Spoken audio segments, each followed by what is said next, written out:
The Doom That Came to Saranath. H.P. Lovecraft. There is in the land of Manar a vast still lake that is fed by no stream, and out of which no stream flows.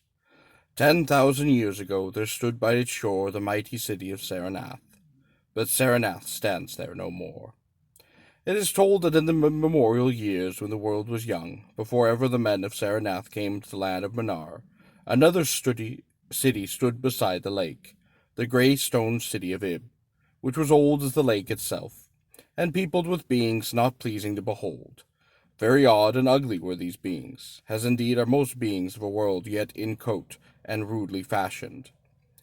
It is written on the brick cylinders of Cadatharan that the beings of Ib were in hue as green as the lake, and the mists that rise above it, that they had bulging eyes, pouting flabby lips, and curious ears, that they were without voice. It is written that they were descended one night from the moon in a mist, and the vast still lake and grey stone city of Ib. However this may be, it is certain that they worshipped a sea-green stone idol chiseled in the likeness of Bokrug, the great water lizard, before which they danced horribly when the moon was gibbous. And it is written on the papyrus of Ilnark that they one day discovered fire, and thereafter kindled flames on many ceremonial occasions. But not much is written of these beings, because they lived in very ancient times, and man is young, and knows but little of the very ancient living things. After many aeons came to the land of Manar, dark shepherd folk with their fleecy flocks, who built Thra, Ilnek, and Cadatharan on the winding river Eye. And certain tribes, more hardy than the rest, pushed on to the border of the lake and built Saranath, at a spot where precious metals were found in the earth. Not far from the grey city of Ib did the wandering tribes lay the first stones of Saranath, and at the beings of Ib they marvelled greatly, but with their marvelling was mixed hate, for they thought it not meet the beings of such aspect should walk with the world of men at dusk. Nor did they like the strange sculptures upon the grey monoliths of Ib, for those sculptures were terrible with great antiquity. Why the beings and their sculptures lingered so late in the world, even unto the coming of man, none can tell, unless it was because the land of Nar is very still and remote, and most other lands both of waking and of dream. As the men of Saranath beheld more of the beings of Ib, their hate grew, and it was not less because they found the beings weak, and soft as jelly, to the touch of stone and spear and arrow. So one day the young warriors, the slingers and the spearmen and the bowmen, marched against Ib, and slew all the inhabitants therein, pushing the queer bodies into the lake with long spears, because they did not wish to touch them. And because they did not like the grey sculptured monoliths of Ib, they cast them also into the lake, wondering from the greatness of the labour, however the stone were brought from afar, as they must have been, since there is not like them in all the land of Benar, or in the lands adjacent. Thus of the very ancient city of Ib was nothing spared save the sea-green stone idol, chiseled in the likeness of Bokrug, the water lizard. This the young warriors took back with them to Saranath, as a symbol of conquest over the old gods and beings of Ib, and a sign of leadership of Manar. But on the night after it was set up in the temple, a terrible thing must have happened. Weird lights were seen over the lake, and in the morning the people found the idol gone, and the high priest Taranish laying dead, as from some fear unspeakable.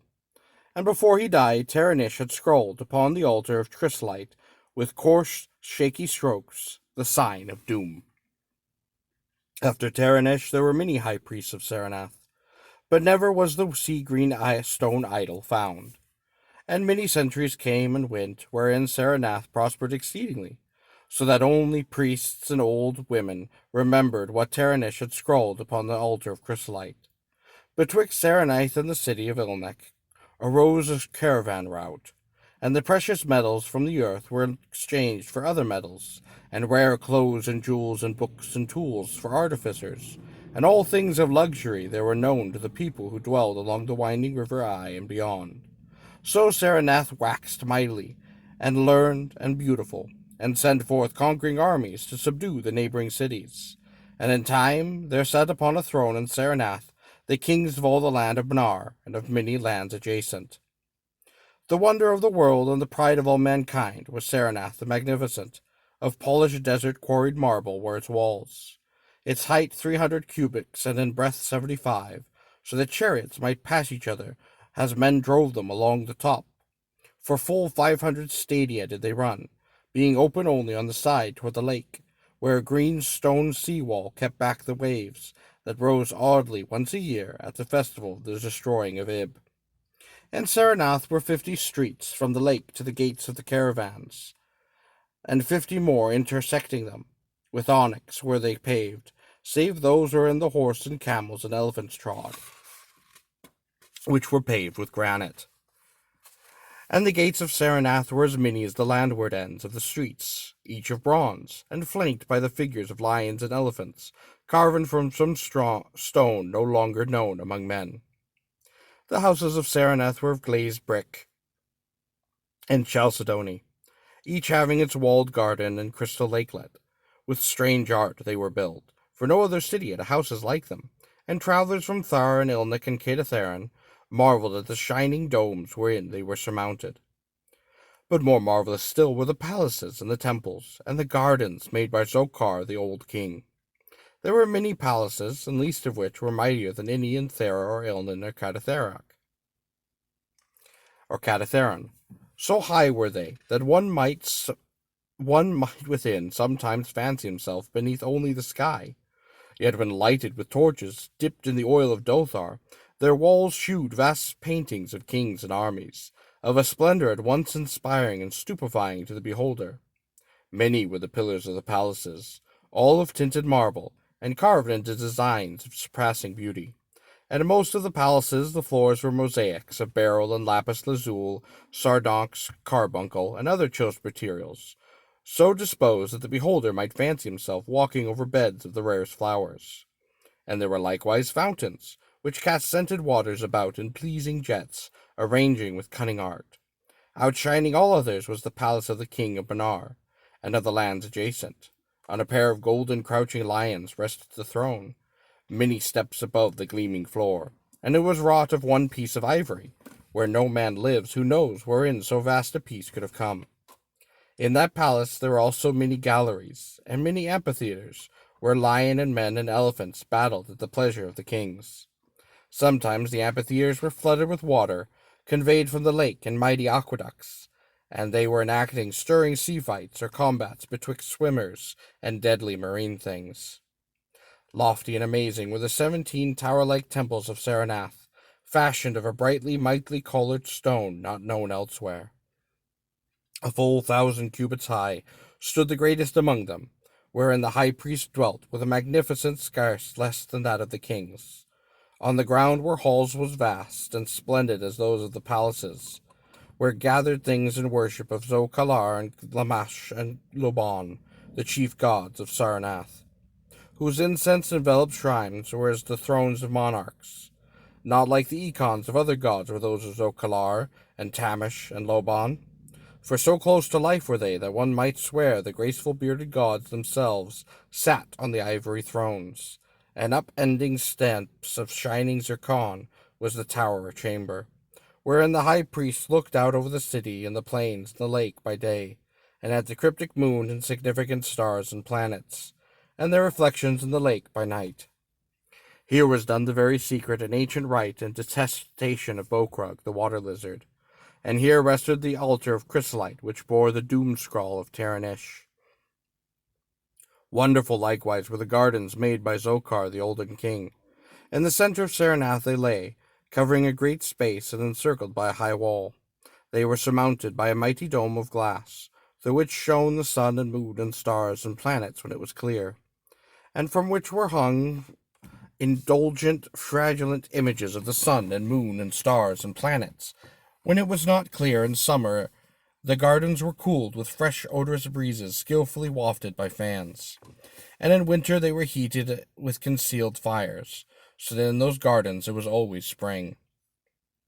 There ran little streams over bright pebbles, dividing meads of green and gardens of many hues, and spanned by a multitude of bridges.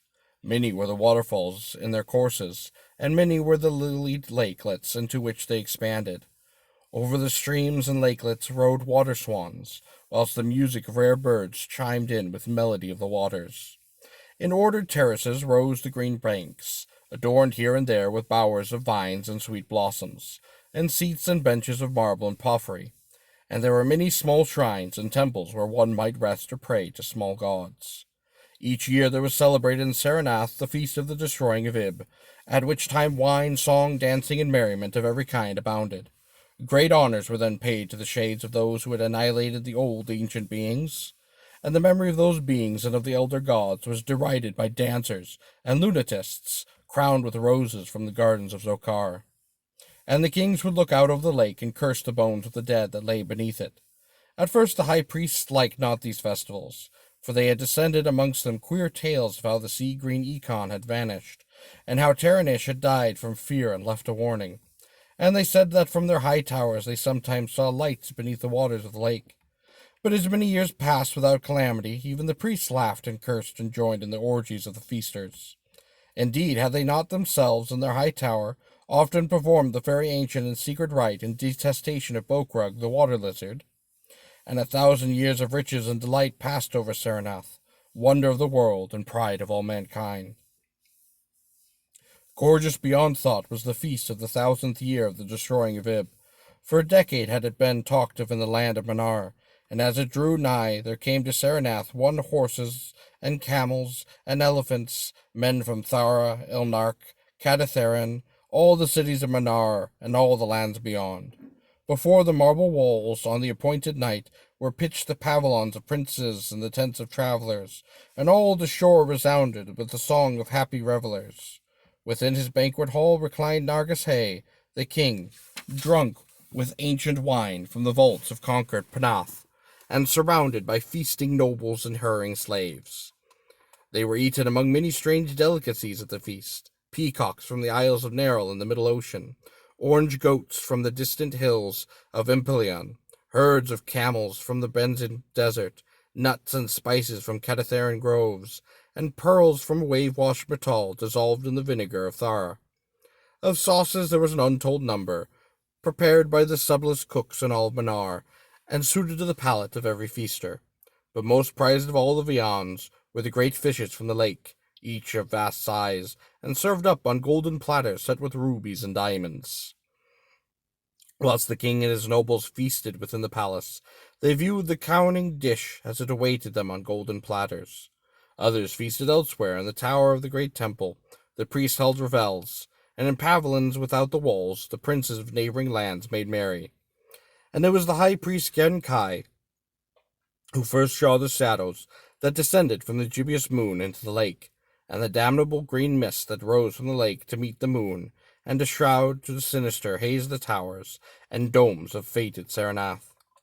Thereafter those in the towers and without the walls beheld strange lights on the water, and saw that the grey rock Acuran, which was wont to rear high above it near the shore, was almost submerged, and fear grew vaguely yet swiftly, so that the princes of Ilnark and of far Rokal took down, folded their tents and pavilions, and departed for the river Ai, though they scarce knew the reason for their departing.